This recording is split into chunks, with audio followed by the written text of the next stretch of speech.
Thor, Love and Thunder. Finally, I got to this review, guys. This is the fourth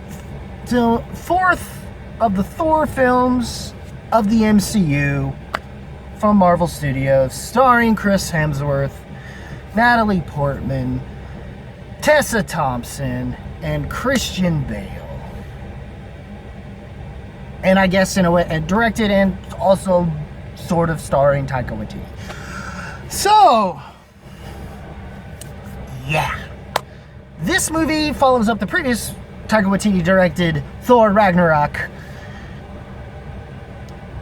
And I like this. Maybe not as much holistically, but when I was done with the movie, this film has one thing going for it that's similar to Ragnarok and even the other films in their own right. More so Ragnarok.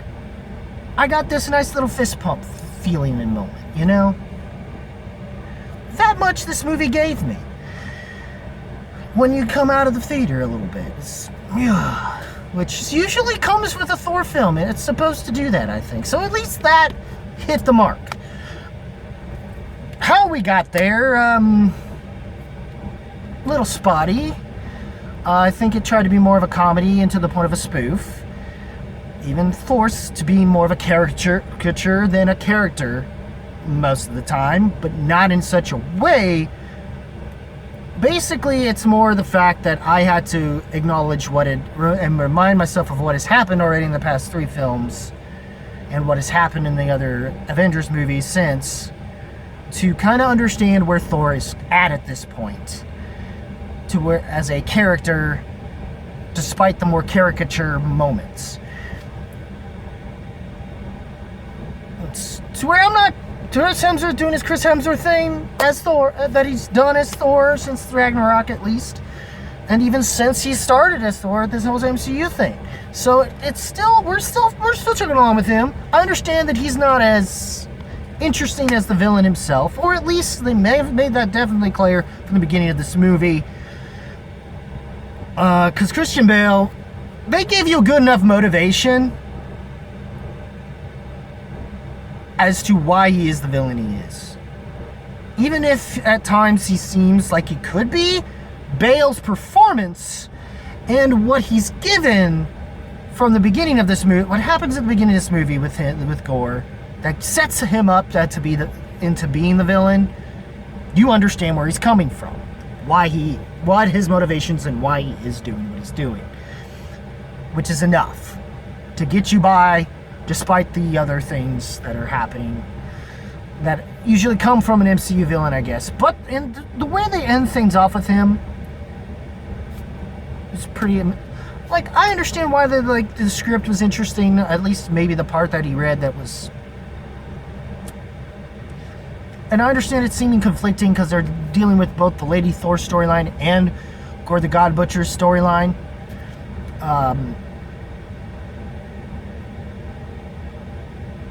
That have made them very well noted. So yeah, and it does come off that way a little bit. But I liked overall, even by the end of this, overall, and even with the post-credit scenes, which I'll talk about later, I liked what they were doing. I understand the final one being what? But I understand it's not as strong, but it was still interesting, at the very least. So,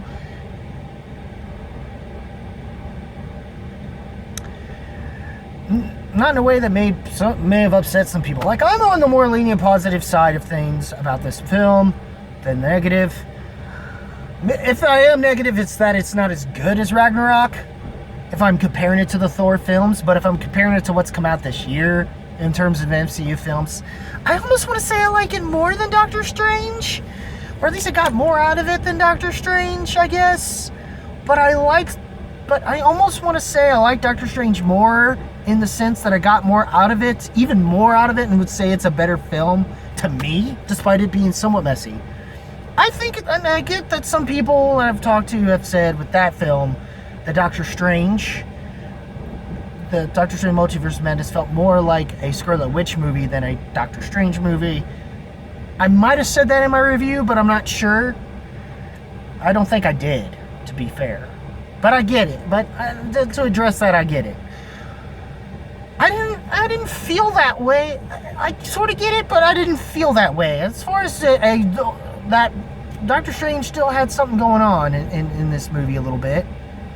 It may not have been as front and center as villains, but regardless, sorry to get back into the Doctor Strange Multiverse of Madness tangent, but there it is. That I want to say I was able to get something more out of it because I guess I've grown up with Sam Raimi because of the Spider-Man films, so I got a little bit more of it. I would say neither of these films necessarily live up to what I got from Spider-Man No Way Home. Just gonna say that right off the bat. But however, even with that being said, of the two films so far that have come out this summer for MCU, I would give it more to Thor: Love and Thunder than I probably would that, even if Doctor Strange Multiverse of Madness is a better sequel or a better follow-up film to Doctor Strange than Thor: Love and Thunder having to follow up. Though I will give it credit, it doesn't try to repeat Ragnarok necessarily, outside of a few comedic beats here and there. So Taika Waititi got to have some creative control a little bit more. And I feel like the directors had a lot more creative control and freedom this time around to be able to do what they wanted with the projects. It just makes it to where there's no feeling of through line so far, and Phase 4, outside of No Way Home for me, hasn't really hit that certain specific kind of way for me. And it's just expecting its audience that has been with them since Phase 3, since beginning, to kind of get it. But overall, at the very least, I might be a little bit generous here. I'm going to be a little generous and give it a high thumbs up to a light horns. Little generous. I'd rather give it a high. I personally would rather give it a low thumbs up, but I'm being generous and going that route with this film. And in 4, 3, 2, 1, you've been warned. It's spoiler time at the 8-minute mark. So that's my letter. Anyways, so this beginning of this movie, we see it's basically Gore and his daughter are in the desert.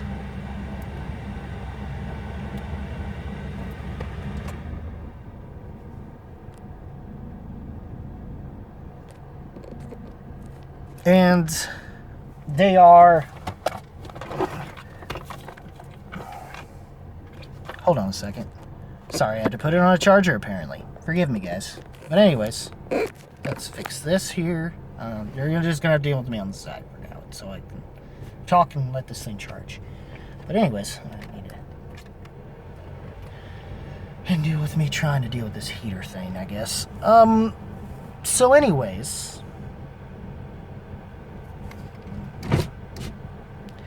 What's happening in this is wow. With Gore and his daughter, and they're sitting out in the desert. They're the last of their people. They finally meets their God, and their God is such a dick. And apparently, this other guy that had the sword that was cursed, supposedly cursed, that was trying to kill him. Turns out this sword was calling to him because he knew he was, and it was just waiting for the moment to get into his head. For that item to get into his head. The thing that I found out about this sword is that it's apparently supposed to be tied into venom. So, and that part is not in this. Even though venom is around, it's not as involved in this. So that part is not mentioned in here at all. So Spider-Man thing tie-in with this. There you go. And it's not like Thor's going to remember since of what happened in No Way Home, by the way. So, though maybe if he meets him, it's something will stir up in his brain. Who knows how the spell works? But what I do know is, yeah, I don't blame Gore. Like, I don't blame Gore. The way he basically treats him like shit, and then he kills him. That setup does the whole thing in the trailer. All gods must die. You understand now. And then we get into the Marvel Studios thing, logo thing, I think. And we get to seeing where Thor is at with the Guardians, or the Asgardians of the Galaxy, as some people are joking. But anyways, that was very, very little, and you're almost as annoyed with Thor with like the rest of the Guardians, except for to a degree. Or at least they're annoyed in the sense that they didn't want him and no longer want to deal with him and the goats. And the goats in these films, like, some people will be annoyed, some people will love the fuck out of them, but that all depends on how much they love the fucking meme that they're going after, because the goats are literally, it's about to spike, by the way, in 3, 2, 1.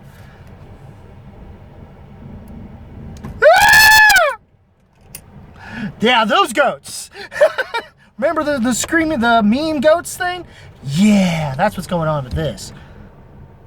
So, whoo, love it. Like, so funny, dude. Oh, man. And then, of course, we get into this thing, and then that thing, and then... So... Let me just have to turn this thing off, I guess, for now.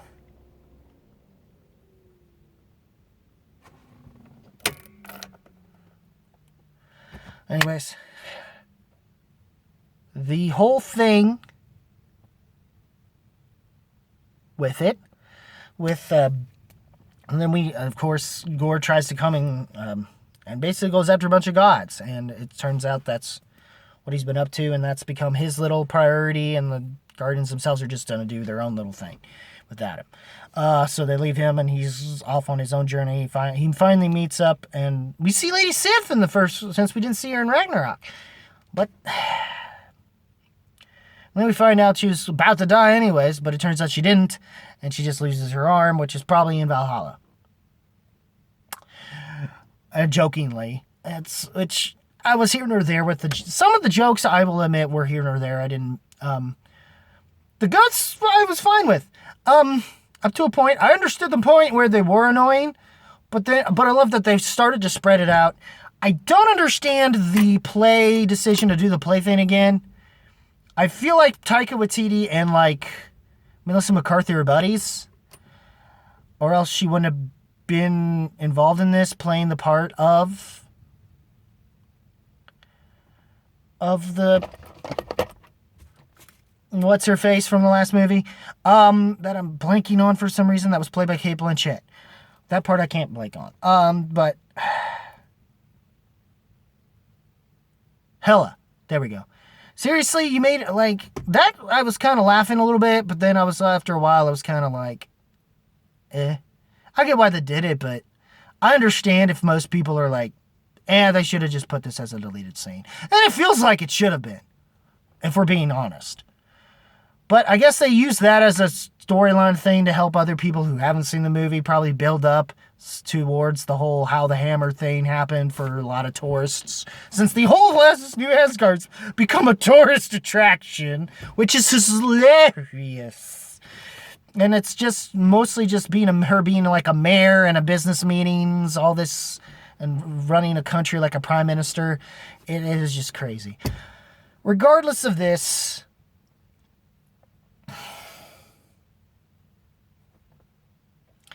I'm still in, and I liked how they handled Lady Thor. They handled the same storyline where apparently she's got cancer.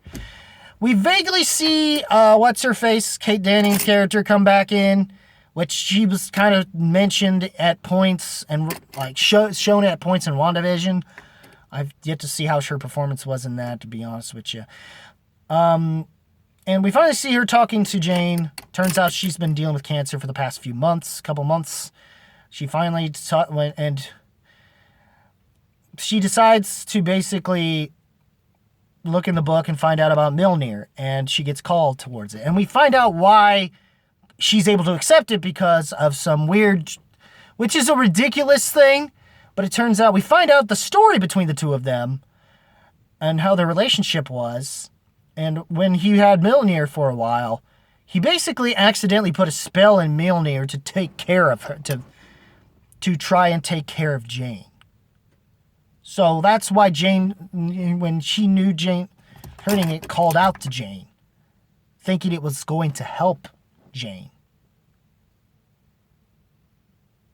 But instead, it winds up hurting her more, and it just accelerating the process, which we don't find out much until later in the movie. But it's something that's happened in the comic books, and the people know this, and they were faithful at least somewhat in this regard. And I loved how they handled her, and to where the buildup by the time she faces off with Gore is actually, at the end, near the end, is pretty cool. And I love the thing with the kids at the end, too.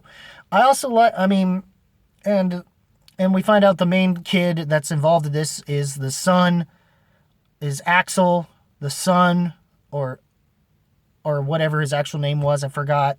That's going to be quite a trivia question, if ever anything at all. And then there's this. And then there's this thing, and I loved how he finally figures out how to use. The thing is, he can't use the Mjolnir, and he lost Stormbreaker to freaking Gore. And somehow they meet up with Zeus, trying to get the gods to do anything, by the way, earlier in the film.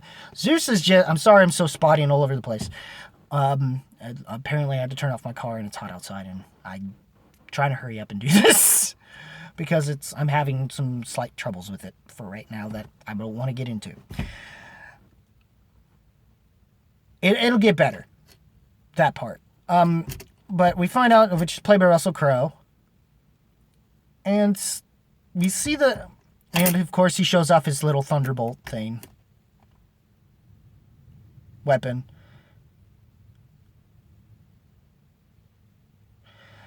And how he used to look up to Zeus as one of the big top tier gods and everything, as for him as being the god of thunder. So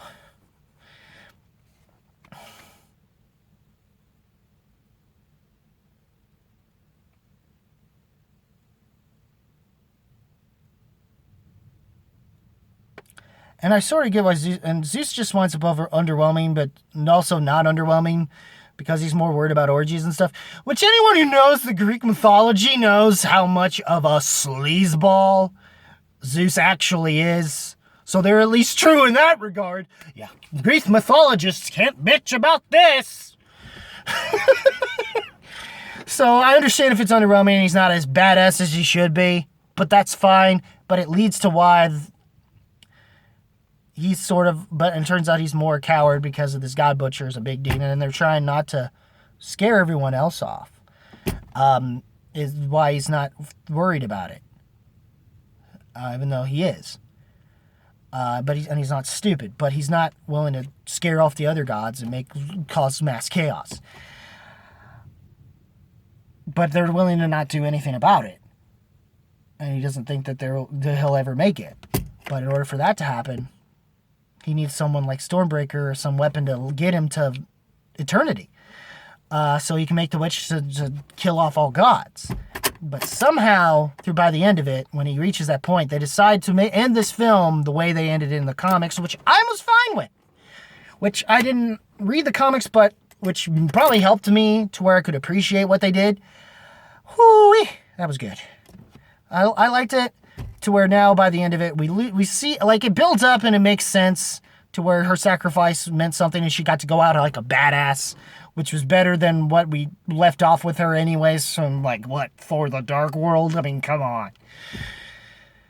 Or at least the relationship and chemistry is done between Jane and Thor this time around. And what we finally see what happened with their relationships leading into it what's happened here makes more sense now. At least they fixed that. So she's done well. And it's not like what happened with the ridiculous moment they had in the... It's not like what happened in Endgame. Be grateful for that. I'm telling you. But anyways, yeah, I enjoyed this movie overall, and I hope you guys did as well. Movie overall, the post-credit scenes, apparently Zeus is not dead from the Thunderbolt shot that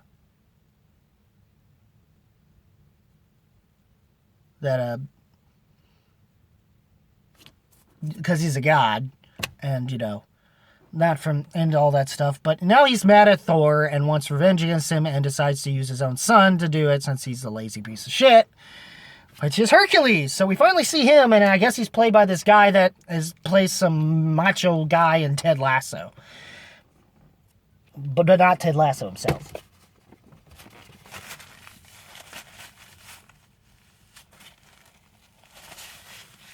Hold on, I gotta do this. Whew. Sorry, I was hoping not to have this crap happen to me while I was in the middle of a review.